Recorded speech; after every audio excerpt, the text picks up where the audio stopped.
how to plan for a successful life. مونږ ټول غواړو چې مونږ د کامیاب شو کنه. So sometimes our perception, our paradigm consider success in something else. لکه سړی چې په ټین ایج کې وي دا زما بچی دي.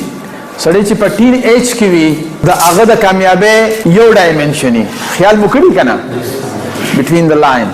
او چې کله د ټین ایج نه وړي سکول او د اف اس سی نه وړي او کالج یا یونیورسيټي ته انټر کیږي نو د سکسس یو ډیفینیشن بدل وي. او کله چې د میریډ شي آی ام میریډ مې بي چې تاسو هم یې نو بیا د سکسس ډیفینیشن بالکل بدل شي.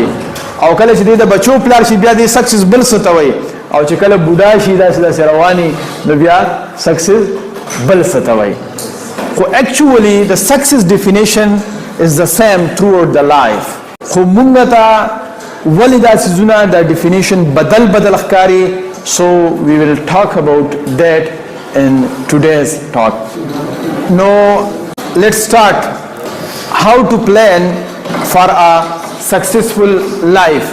او کسو ستاسو غوندې ځوانو ټیټوز پیژنئ ټیټوز نو ټیټو والا لاړه وي یاره چې ماله لږ زمری جوړ کا زمری خو پیژنئ که نه وي چې زمری راله جوړ کا نو هغه ورته وایي چې ښه مټ را دې خوا کا نو چې د مټ وره خوا کا غذا الله تعالی پرانیزه مله چې مټ ورې خوا کا چیرې چې زمری جوړی نو چې څنګه وای داسې دي نو هغه ورته وایي دا جوړه لکۍ جوړومه وی خزه دا لکه پکې مو جوړاوه نو چې بیا داسې دي وی دا خپې دي وی دا خپې پکې مو جوړاوه بیا داسې دي وی چې دا سر دی وی دا سرم پکې مو جوړاوه نو هغه ورته وی چې نه لکه وي نه خپې وي او نه سر وي دا به څنګه زمری وي. نو مونږ ټول خلک غواړو چې مونږ کامیاب شو غواړو که نه خو وی جیره خوب نشو قضا کولی سهار به لږ ناوخته پاسو ایکسرسایز یاره جی دا ایکسرسایز خو نشم کولی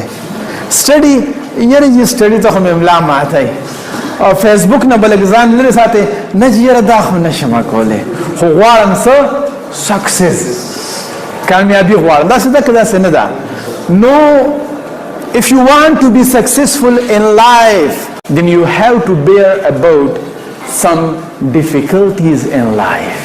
که د ګیدړ ښکار کې نو تابیا به وته د زمرو کې او مونږ ښکار د زمرو کو او تابیا زمونږ د ګیدړانو.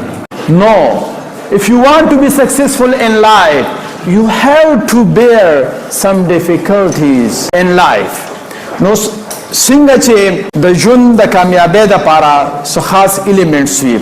another example for example موسم یخ دی که نه مونږه چې زیاده شي چې دود پتی چای راله پخه کا دود پتی چای نو دود پتی چای د کمبینیشن اګریمنټ څه دي ایلیمنټس کم دي واټر دی ملک دی شوګر دی یا ګوړه ده او بل څه دي ټي ده بلیک ټي ده دینه بس جوړ شي دود پتی چای جوړ شي خو دې کې چې کم یو سیزم کمیږي نو د هغې کوالټي به خرابېږي که نه خرابېږي بیا وي هسې بیراوان دې وسکلی وی دا څنګه چې وایي که نه وایو دقه شانتې د سکسسفل لایف هم څه ایلیمنټس دي څه انګریډینټس دي او په هر یو څیز کې چې مونږ وګورو د هغې څه پارټیکلز وي څه ایلیمنټس وي څه انګریډینټس وي د هغې نه جوړ شوي.